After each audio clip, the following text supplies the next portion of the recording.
Сәлем достар, сіздермен бірге мен Інжу. Мен алдыңғы постта айтқан болатын сұрақ жауап 2 шығады деп. Ал осы сұрақ жауап 2 міне шықты. Онда бастайық, е? Ең бірінші сұрақ ол Айшадан келіпті. Бірінші сұрағы: сенің YouTube'қа деген қызығушылығың қалай шықты дейді. Мен 9 жасымда бастағанмын YouTube'да. Бұрынғы каналым бар, Monster Інжу деген басқандай канал бар. Розовый шашты қыздың сурет тұратын. Потом сол каналға мен алғаш рет бір видео салып жібергенмін, ютубшы құлап отырып, кішкене кезімде солай сөйтіп салып жібергенмін. Солай менің ютубқа деген қызығушылығым арта берді, мен түсіре бердім. Сен кажа трендтерді қайдан білдің дейді. Мен ең алғаш рет негізі кейбір жерлерін өзім үйреніп алдым, телефонды басып отырып өзім үйреніп алдым. Кейбір жерлерін шұға үйретті. Солай гача трендтерді солай жасауды үйрендім. Ал андай гача трендтердің өзім болса, мен ютубты көріп отырып, немесе тиктокты көріп отырып көреміз ғой, солай. Сен не қалайсың дейді, өскенде ақша тапқанда дейді. Өскенде ақша тапсам, садақаға берем. Негізі шынымды айтсам, былай. Білмеймін, неге істейтінімді білмеймін ақшаны. Сен неге мейірімдісің дейді. Себебі бізде мен негізі солай тәрбиеленгем үйде. Ешкімді ұрып соқпау керек деп солай тәрбиеленгем. Негізі менің өзгергім келді. Негізі мен мейірімді болғаннан кейін ешкім ренжімесін деп көңілдеріне қарап сөйлейтінімді. Андай, сосын менің өзгергім келді. Потом мен өзгердім, кішкене болсын. Одан кейін мен көп адам теріс айналып кетті. Яғни олар мені мейірімді қалпымда жақсы көрген. Содан кейін мен солай 10 жасымда өзгергім келді, сөйтіп бірақ өзгермедім солай. Кейін көп адам менен теріс айналып кеткесін мен ойладым, өз қалпымда қала берсем деп.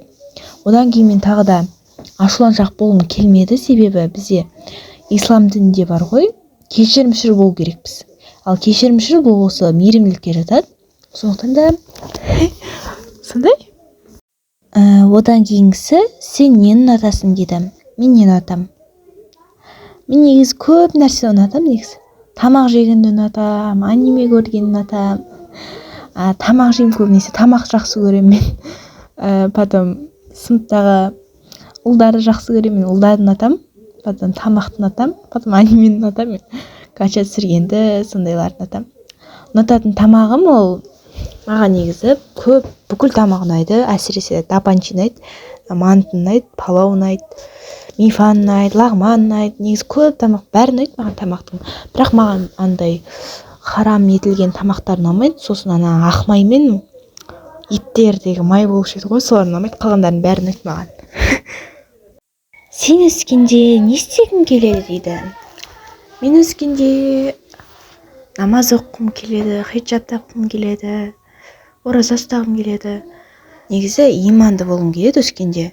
Өскенде мен 4 балам болса екен деп тілеймін. 3 қызым, 1 ұлым болса екен деп. Сосын кейін өскенде аниматор болғым келеді. Менің аниматор деген мамандық, анимация жасайды. Сондай мамандық болғым келеді өскенде. Мен осылар жасағым келеді негізі. Бірақ негізі біздің өскенде болашақта не істейтінімізді біз білмейміз енді оны. Тек бір Алла ғана біледі, болашақта біз болжай алмаймыз, сол үшін айта алмаймын бұлай істеймін деп. Сен қандай кнопка алдың, маған қызық дейді. Мен кнопка алған жоқпын. Менің кнопка алмай қайда? Сен гача лайфқа қандай балл бересің, гача клубқа ше дейді. 10-нан 9 берем, гача клубқа да 10-нан 9 берем. Негізі мен 10-нан 10 деп негізі көп айта алмаймын мен. 10-нан 10 деп. Себебі мен көбінесе 10-нан 9 деймін. Өйткені маған бір нәрсе жетіспей тұрады ғой, бар ғой. Бірдеңе істесем де бір нәрсе жетіспей тұрады. Сенің сүйікті фильмің дейді. Маған ұнайтын фильмдер олар Five Nights at Freddy, сосын кейін Дәстүр. Негізі мен фильм емес, аниме көп көрем. Аниме көрсем мен Нарутоны жақсы көрем. Сенің сүйікті кейіпкерің? Менің сүйікті кейіпкерім ол Учиха Саске деген кейіпкер, Учиха Саске. Келесі сұрақ: мысалы саған анандай бірдеме қазына беремін десе, сен не істер едің оның ішінде? Андай бірдеме болса, конечно алам, бірақ оны не істейтінін білмеймін. Бұлай да бұлай істете берем ғой, істете берем. Біраздан мамама берем, біреуін папама берем, достарыма беріп жүрем. Сосын кейін андай бірдемелер сатып аламын, андай сатып аламын, не істейтінімді білмеймін өзімде. Бұндай сұрақтар қоймай қойыңдар маған. Мен білмеймін ондай не істейтінімді. Келесі сұрақ. Мен кіммін дейді. Сен адамсың. Сен кімсің дейді. Мен бір жаймын. Сен үшін Кашасын әлемнен қызық па дейді. Қызық емес. Кача просто мен одан видео жасау үшін ойнаймын мен аны. Әпсе дейтін негізі шын өмір қыз қой. Біреуді досың үшін боқтаған кезім болды ма дейді. Мен негізі вообще боқтамайтын қызбын да. Себебі ол күнәді андай түрлі күнә ғой ол боқтау деген. Сол үшін оны боқтағым келмейді менің ешқандай да. Бірақ менің кішкене кезімде білмей боқтаған кезім болған енді. 10 жасым ғой деймін. 10 жасымда былай болғанда андай не істеген әлгі. Так, кім еді? Бір рет біз Чуайлардың несіне болған андай. Чуайдың мамасы босанған.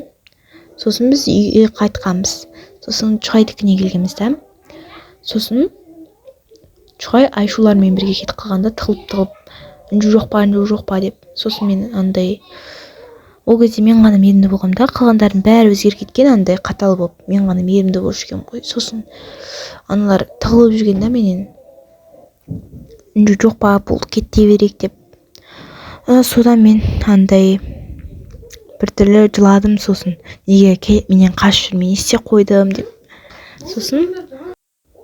Сосын бәрі менен неге теріс айналып кетті деп сөйтіп жыладым да. Потом Аспандияр тұрады бүйтіп, үнжу не істеп тұрсың деді. Мен Аспандиярды қайдағы жоқ жерден Аспандиярды байғұсты итеріп жедім да. Оны тағы да ешкімге үндемей жүріп алдым да, ренжіп. Сосын ешкімге үндемей жүріп алған соң Бауыржан неге үндемей жүрсің деді да. Потом Бауыржан айтты, саған қатал болуды үйретейін ба деді. Мен жарайды дедім. Сосын ол менің енді кішкене кезім ғой. Одан кейін ол маған айтты, бір боқсы сөз айтты. Енді біреу саған қарсы сөйлесе осылай айтасың деді. Одан мен сол боқсы сөзді үйреніп алып, Ақтаң ағам тұрды. Ақтаң ағам барып, мен өзім бардым да сол боқсы сөзді айттым да кетіп қалғанмын ғой. Мен сондай бір кезім болған, әйтпесе басқа кезде вообще боқтамаймын да. Келесі сұрақ бізден Нұрданадан келеді. Жасың нешеде дейді. Менің жасым 12-де, скоро 13-ке толам.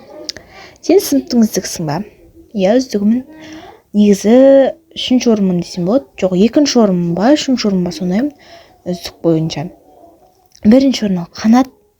Менен кей кездері көшіреді ол. Менен көшіріп алып, өзінше 5-ке шығып жүр ғой. Негізі айтпасем, мен үздігім ғой.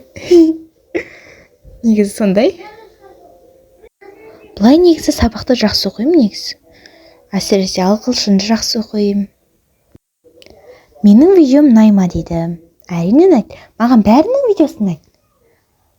Маған сәлем жолдашы дейді. Жарайды, сәлем жолдайды. Сәлем.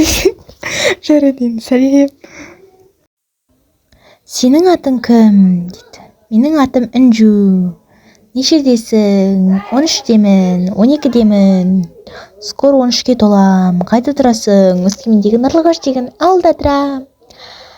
Жақсы көретін қалаң. Маған барлық қаланы айт Қазақстанның.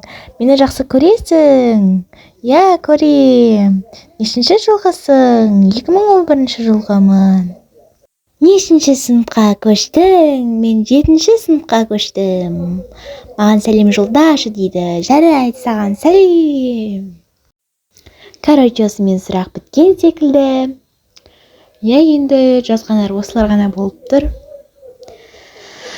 Онда сау болыңыздар, аман болыңыздар. Жарайды, сау болыңыздар.